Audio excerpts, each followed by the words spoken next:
Hello awesome viewers, RJ here. So OnePlus Open finally releases, and honestly I think it's probably everything we could have ever hoped for, we as in the general sense of the public or some phone enthusiasts. Because when I was watching the average tech dad, he went over the Oppo Find N3, which is the exact same phone, but in the Wanda mobile website, I saw 1 terabyte. On the OnePlus website, on the US version of the phone, I do not see 1 terabyte. So, why does that matter? Honestly, in the grand scheme of things, it does not. But in emulation wise and wanting to store ROMs, yes it does. It matters a lot. 1 terabyte is 50% more storage in theory. More like 40, but in theory. So there's that. But besides that, everything else about the phone is fantastic. I mean, you got great cameras, great battery, a good form factor, it's light, you got the alert slider, which everybody loves. And honestly, I think if this is your first time wanting to get a foldable, this is it. Am I going to get a foldable? Or am I going to get the OnePlus Open? Probably not. It's because I already have this. Full 3. Not even 5. Not even 4. The 3. The one that is the bad one. So, why do I not want to get a foldable again? Honestly, it's a very good question. And on the top of my head, I can really just think about 2 main things. No headphone jack, no micro SD card. Unless the next wave of foldable has 2 terabytes of storage, then I'll think about it. But as of now, the highest tier storage a foldable phone can go is 1 terabyte, which is fine. It's not great, but it's fine.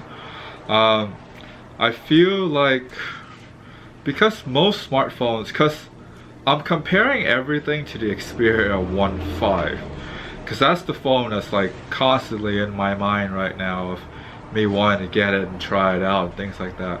Just because it's the fact that it has 512 gigs of onboard storage on top of a micro SD card. The highest locally available, I guess you can say that, micro SD card is a 1 terabyte. So in theory, I can have 1.5 terabyte of storage with me everywhere I go, which is fantastic. So now, moving on to foldables, the fact that it folds, I mean, this is a very neat thing to do. Like, don't get me wrong, but the lack of storage really hurts.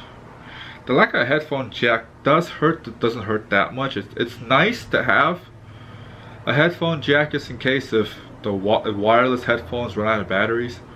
It's a nice inclusion to have, but ultimately not necessarily. But the micro SD card, now that is something that I must have. It's just for the fact that for my particular type of gamer, I want to have access to a game at a moment's notice. So, which is why I carry around a terabyte of thumb drive, because I just want to have access to the game at that particular time now, rather than having to go home and then pull up the hard drive and then transfer games back and forth and be like, okay, this is the rotation of games that I want to play, and then the next rotation again. No, I want all access all times. But that's literally me. And also, the other pain point, I guess, this one is the one that I saw Matthew Montez, or something like that. He made up a really good point. He brought up the fact that the Fold 5 has DeX support, and OnePlus Open doesn't have any video out.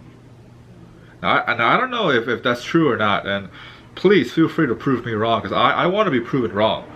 I definitely want OnePlus Open to have video out, so that this way, if and when I do eventually get the 2 TB version of the foldable, which is OnePlus Open 2 or Open 3 or something, or maybe never, but eventually I'll get another foldable or rollable or somethingable, and then hopefully by then they have a 2 TB version, so I'll probably get that.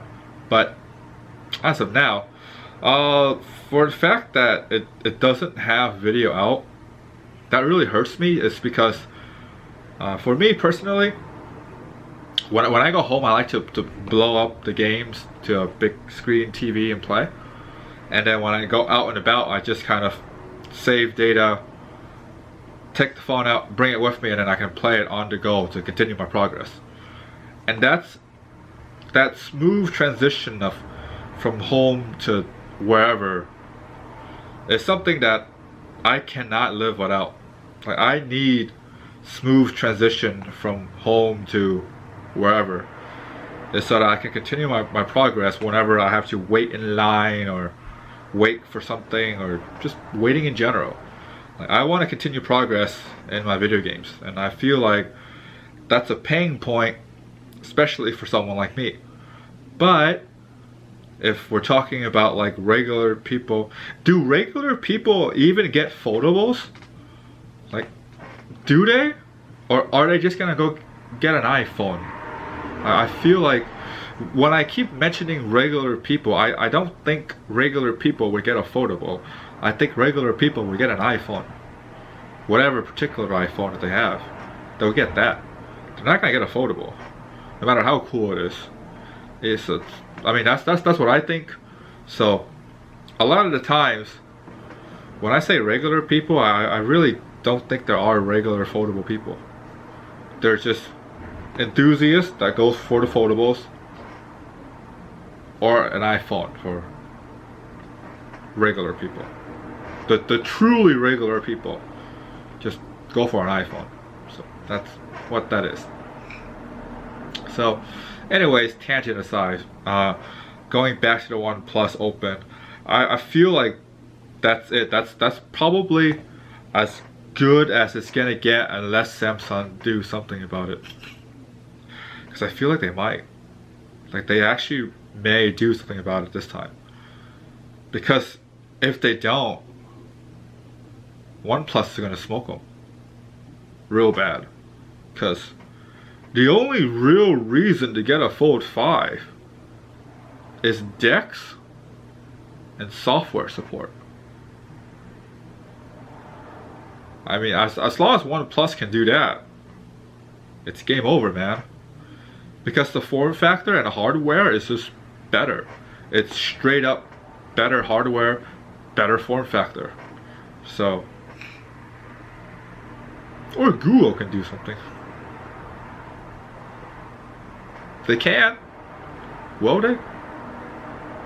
Probably. 7 years of update. You got that going for you. Hopefully. Assuming they don't just cancel it. Because that may happen. We don't know. But there's that. So honestly, with the OnePlus Open follow-up video, I feel like they did it for the most part. If you have any inkling of getting a foldable, this is it. If you want it now, or 2 weeks from now, this is it. I really feel like this is the one to get if you're in the US. If you're not in the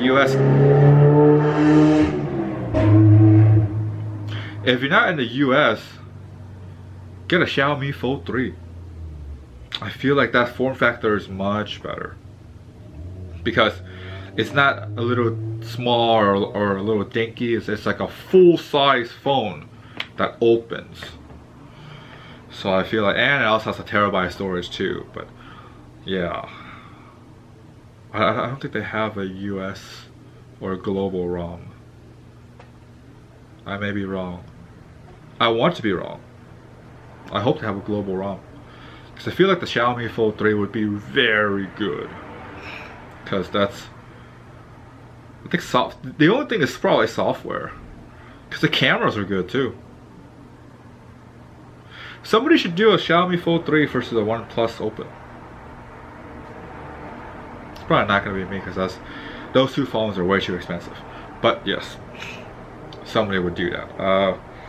Oh, price. Let's not forget price. That's also one of the big reasons why I don't want to get another foldable. It's because like I have sunk so much into that, so I don't want to do it again. I don't want to trade in too. I just keep it as is and just kind of like, you know, kind of like a little memento. I had a foldable. I still have a foldable, and I can say that. Anyway, it will be true. That's pretty much it. Well, yeah, that's pretty much all I got. So yeah, let me know in the comments down below, would you get one? Are you a enthusiast phone person? I'm pretty sure you are because you click on the video. Like, I mean, like all of the videos that I make are like super niche, like very niche. It's like a niche within a niche, probably. Yeah, so yeah, let me know. Is that something you would get? Would you do the pre-order? Would you do a trade-in? And then those two that are on the fence, let me know. You know why? Because the iPhone, right? You mean like you already have an iPhone. There's no point in getting a foldable. Just forget it. Well, yeah, that's pretty much it. So if you're new to the channel, click like, subscribe, comment, thumbs up, click the bell for more content. You guys stay awesome.